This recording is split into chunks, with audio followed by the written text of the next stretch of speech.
అన్న నమస్తే. నమస్తే. అన్న మీ పేరన్నా? ఎండి అన్వర్. అన్న మీకు ఎమ్మెల్సీ ఓటుందన్న? ఉంది.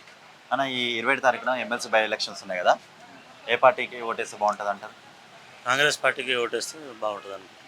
ఎందుకు కాంగ్రెస్కి వేద్దాం అనుకుంటున్నాను? అంటే గవర్నమెంట్ కొత్తగా వచ్చింది కదా, ఏదో చేస్తుందని నమ్మకం ఉంది. ఓకే. అదేవిధంగా కాంగ్రెస్ ఎప్పుడైనా నిరుద్యోగుల పక్షాన, ఉద్యోగుల పక్షాన, విద్యార్థుల పక్షాన, పేద ప్రజల పక్షాన న్యాయం చేస్తుందని నా నమ్మకం. కనుక నేను కాంగ్రెస్ పార్టీకి ఓటేయాలని అనుకుంటున్నాను. పార్టీ నుంచి తీర్మార్ మల్లన్న ఉన్నారు కదా, మరి మీరు వ్యక్తిగతంగా చూస్తున్నారా పార్టీ పరంగా పార్టీ చూస్తున్నారా? పరంగా అదేవిధంగా తీర్మానం మల్లన్న కూడా 2 సార్లు ఈ ఈ ఎమ్మెల్సీకి పోటీ చేసిండు. అప్పుడు కూడా ఆయన మా మద్దతు ఆయనకే ఉండే. గతంలో కూడా తీర్మానం మల్లన్నకే మేము మద్దతు ఇచ్చాము. అప్పుడు మల్లన్నకి మీరు ఏ విధంగా అనుకుంటున్నారు? ఆయన ఓటేస్తే ఏ విధంగా ఆయన ప్రశ్నించే గొంతుకగా మేము భావిస్తున్నాం. ఈ విద్యార్థుల నిరుద్యోగులకు న్యాయం చేస్తాడని మేము అనుకుంటున్నాం. గతంలో కూడా ఆయన కొట్లాడినే ఉన్నాయి కదా, మీరు పార్టీ పరంగానే చూస్తున్నారు లేకపోతే ఆయన వ్యక్తిగతంగా ఏమైనా చూసి?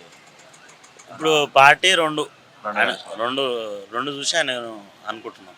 అంటే వేరే అభ్యర్థులు ఎవరికైనా చూద్దాం అనుకుంటున్నారు? టీఆర్ఎస్ అభ్యర్థి అయితే దళారి. ఓకే. అతనికి ఓటైతే ఎవరు వేయరు. నాకు తెలిసి ఈసారి ఎలక్షన్లోనైతే తీర్మానం వలన భారీ మెజారిటీతో గెలవబోతున్నాడు.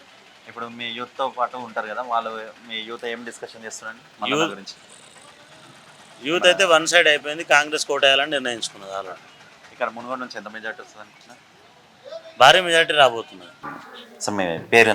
జావేద్ పాషా. ఏం చేస్తారు మీరు? స్టూడెంట్. ఓకే. ఎమ్మెల్సీ ఓటు ఉందా? ఉందన్న. ఇంతకుముందు వేసారా? ఇదే ఫస్ట్ టైం?